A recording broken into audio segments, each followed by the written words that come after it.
Bismillahirrahmanirrahim. Assalamualaikum warahmatullahi wabarakatuh. Alhamdulillahirrabbilalamin.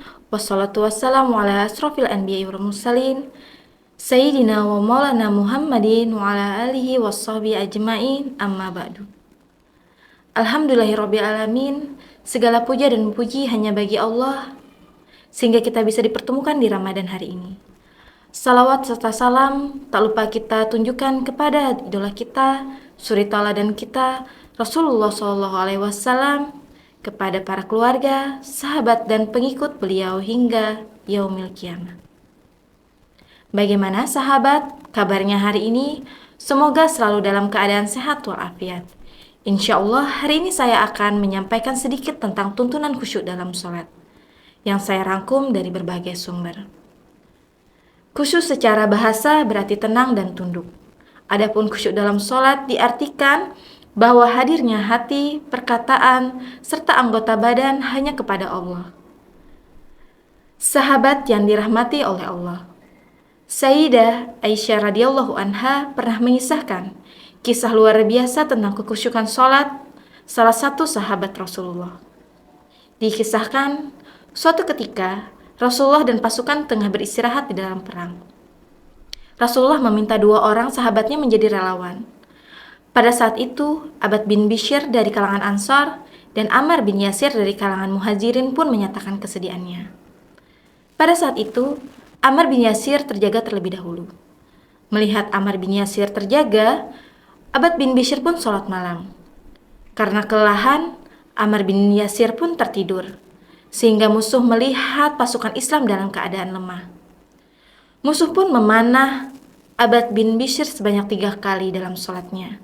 Namun Abbad tidak bergeming sampai selesai sholatnya. Dengan tertatih penuh darah, Abbad bin Bishr pun membangunkan Ammar bin Yasir. Ammar bin Yasir pun marah.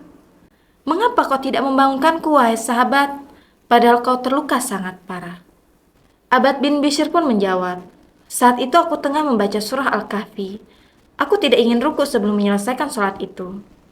Namun, beberapa anak panah bersusulan menusukku sehingga aku memperpendek bacaan dan ruku agar aku bisa segera membangunkanmu.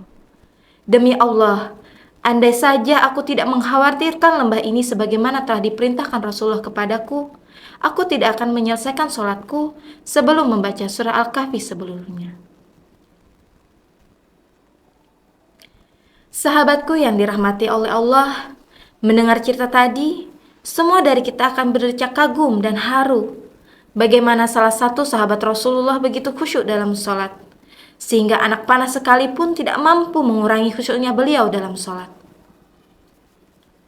Banyak pertanyaan, bagaimana jika ingin kita menghadirkan khusyuk dalam sholat kita? Para ulama mengatakan resep khusyuk dalam sholat itu ada 3T. T pertama adalah tumakninah.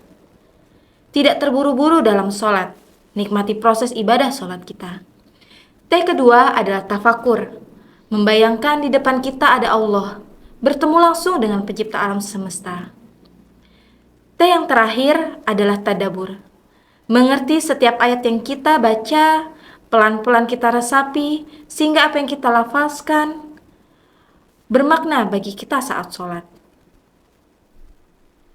Sahabat yang dirahmati oleh Allah, khusyuk dalam sholat ini ibarat kita sedang menghadapi tamu yang kita muliakan, kita hormati, kita banggakan. Bagaimana sikap kita? Pasti kita akan menatap matanya, berbicara pelan-pelan, mendengarkan setiap kata yang keluar dari mulut beliau dan mulut kita, sehingga orang tadi senang bertemu kita, dan kita pun senang bertemu dengan dia. Bayangkan, tamu yang kita temui adalah Allah Subhanahu wa Ta'ala, Maha Pencipta. Tidak ada Tuhan yang patut disembah selainnya. Masya Allah. Sahabatku yang dirahmati Allah, semoga dari kutum singkat ini menjadikan diri saya, diri sahabat semua lebih khusyuk dalam sholat, sehingga sholat tidak hanya menjadi sah saja, tetapi juga diterima oleh Allah Subhanahu wa Ta'ala.